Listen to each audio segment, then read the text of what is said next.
Pablo era el padre espiritual de Timoteo. Timoteo era su discípulo. ¿Cuántos son discípulos aquí? A ver, ¿estás seguro que es discípulo? ¿O no quiere ser discípulo? ¿Cuántos quieren ser discípulos? Porque hay condiciones para ser discípulo. Primer punto, ¿quién era Pablo? Pablo era el padre espiritual de Timoteo. Era su padre espiritual en la cual le guiaba. Era su cobertura espiritual. ¿Sabe quién es su cobertura espiritual? A ver, ¿quién sabe? No viene a la iglesia, no aprendió. Hermano, ¿no sabe quién es su cobertura espiritual? El pastor. El que dice que Jesús está equivocado. Jesús es el pastor de los pastores. Por eso dice la Biblia, como el pastor en la iglesia. Pero Jehová es mi pastor y nada me faltará. Porque la cobertura espiritual es tu pastor. Porque toda oveja necesita un pastor. Y el que dice que Jehová es su pastor, está fuera de órbita. Porque Dios para eso puso los pastores en la iglesia. Le fuerte aplauso al Señor. Amén. Porque ya hablamos de la oveja. ¿Cuántos son ovejas aquí? La oveja dice me. Dígame. De vuelta, díganme. Y que yo conozco a la oveja, que dio oveja. Algunos cabritos todavía están acá. ¿Entiendes? Tiene que aprender que la sujeción empieza. Ya hablamos de matemáticas. Me decía un hermano, qué linda matemática de Jesús. ¿Cuánto tiene para hacer la matemática del Señor? La matemática del Señor empieza primero por sujeción. Si yo no me sujeto a quién es el pastor, menos me sujeto a Dios. Si no me sujeto a quién veo, menos me voy a sujetar a que no veo. Hay gente que anda en la calle y está apartado de Dios y le digo, ¿quién es tu cobertura? Ah, Jesús. Me dice, no, está equivocado. Tu cobertura es de tu pastor, porque tu pastor quien ora por ti, quien clama por ti, quien ora por ti, quien clama. Por eso Dios puso un orden en la iglesia. ¿Cuánto lo creen? Amén, para eso están los ministerios. Por eso Pablo era el padre espiritual de Timoteo. Era el hijo espiritual. Y dice la Biblia que para ser discípulo hay condiciones. Una, dice la palabra, todo aquel que no niega padre, madre, hijo, hija, hermano, hermana y aún tu propia vida, no puede ser discípulo de Jesús. Muchos quieren ser discípulos, pero nadie quiere negar a su familia. A veces la familia se convierte en un ancla. No es porque Dios no ama a tu familia. Hay personas que muchas veces no pueden crecer. Dios les llama para grandes cosas y no puedo dejar a mi esposa, mi marido, mi esposo, mi abuela, mi tío. Y Dios dice, yo te necesito para grandes cosas, pero todavía estás atado a tu familia. Por eso el primer ejemplo fue Abraham. Dios le dijo a Abraham, deja tu parentela y ve por la tierra prometida. Dele fuerte aplauso al Señor. Dale gloria a Dios. Muchas veces hay familias que se le hablan las cosas de Dios. Mira, te invito a la iglesia, voy mañana y perdemos el tiempo. Y dice, entonces, bueno, yo ya te invité. Pero hay 20 más que necesitan la palabra de Dios y que quizás tú lo invites y llegan a la iglesia y se conviertan. Yo tengo familia, tengo hermanos, tengo padres. Mi padre lo gané el año pasado, después de 25 años orando al Señor, lo he ganado para Cristo en una campaña. Pero si hubiera quedado con mi padre todo lo que he pasado, hoy no estaría parado aquí ni recorrería mi país. ¿Sabe? Viajo, dejo mi familia, mi esposa y mis hijos. El día que me casé le dije a mi esposa, te amo, te quiero, pero primero amo a Jesús. Porque el primer mandamiento dice, amarás a Dios sobre todas las cosas. Denle fuerte aplauso al Señor. Amén. Gloria a Dios.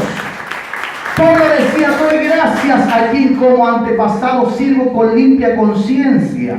O sea, Pablo dice que tenía la conciencia limpia. Acá viene en parte importante el ser humano.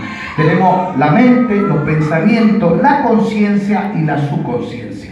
Muchas veces hay personas que están atados al pasado, que luchan a quedar libres, están atados al pasado familiar, al maltrato, a lo que te haya pasado en el pasado.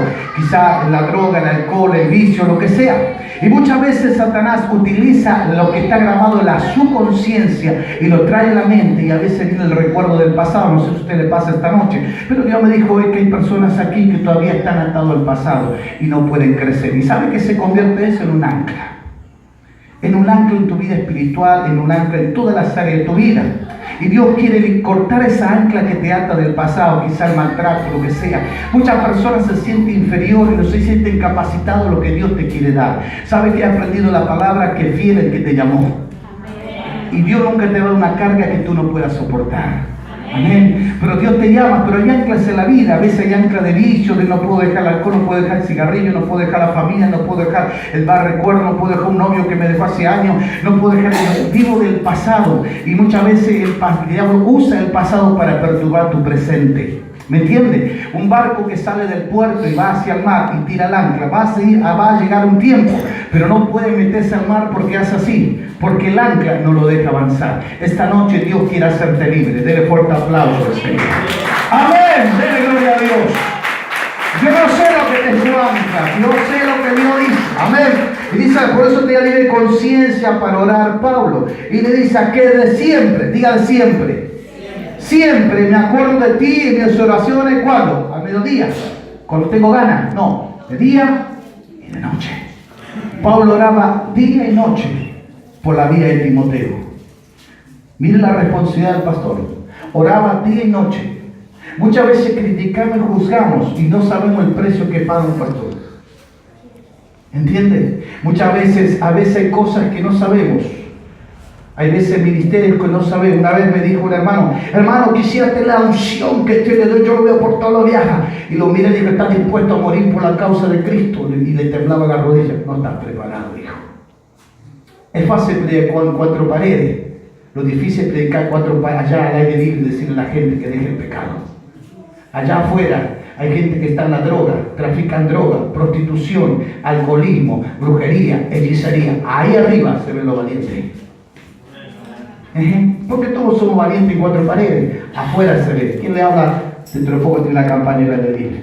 ¿Sabe? Entonces le quiero explicar algo.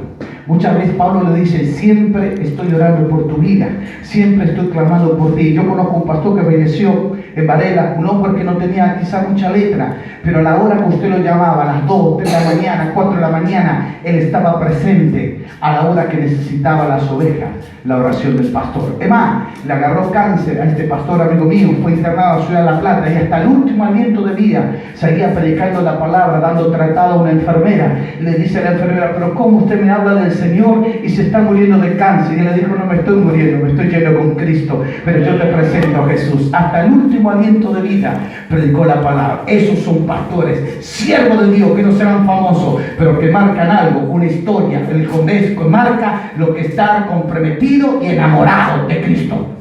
Dale fuerte aplauso. Amén. Aleluya. Se conoce al cristiano cuando critica. Yo siempre digo que el que critica es el que menos hace. Es fácil criticar, difícil ponerte a hacer las cosas. Es fácil juzgar, difícil, bueno, ponte a hacer tú también. Y vas a entender al otro. Pablo hablaba y le aconsejaba a Timoteo, acordándome de tus lágrimas y siento deseo de verte para llenarme de gozo. Pablo se acordaba de las lágrimas y el esfuerzo de Timoteo, de ver que aquel que estaba formando para llevar la palabra. Jesús dijo, ir y hacer ¿qué cosa? Discípulos. Los primeros discípulos eran los 12 apóstoles. Pablo sabía que tenía que formar discípulos, porque Pablo un día iba a perder su vida. Y si no fueran por aquellos hombres de Dios que hicieron discípulos, usted y yo no hubieran conocido la palabra. Dejaron su vida, dejaron su familia, dejaron su hogar. Pedro dejó y era pescador y dejó una empresa porque tenía gente a cargo. Muchas veces cosas que te atan, Dios te quiere usar grandes cosas. A veces te ata el trabajo, a veces hay cosas que te atan. Y Dios dice, si realmente me amas, toma tu cruz y sígueme. Un fuerte aplauso al Señor. ¡Aleluya! Estamos viendo desde muchos hermanos, he conocido muchos hermanos que se autoproclaman ministerios, soy evangelista, soy pastor, soy esto, soy aquello, pero nunca fueron discípulos. ¡Wow! Sube rápido. ¿Vio? Van a primer grado y ya están en quinto, y tercero y cuarto y lo comieron. ¿Vio? Y enseguida caen. Porque dice que la gloria del hombre es como la hierba del campo, que crece de noche, florece, pero cuando sale el sol se quema y se cae. Pero lo que permanece de Dios, permanece para siempre. ¿Cuánto dice gloria a Dios? Pablo le enseñaba, me acuerdo mis lágrimas, oro por tu vida, oro por aquel, porque también le dice algo importante, y acá empieza usted. Pues me viene a memoria la fe no fingida. ¿Qué es la fe no fingida? ¿Cuánto tiene fe esta noche? A ver, diga, uno tiene fe. ¿Cuánto quieren aprender esta noche? La fe no fingida quiere decir una fe que no hay duda. Cuando tú dudas, sos semejante a las olas del mar que va de un lado al otro, dice la Biblia. El que duda es semejante a las olas del mar.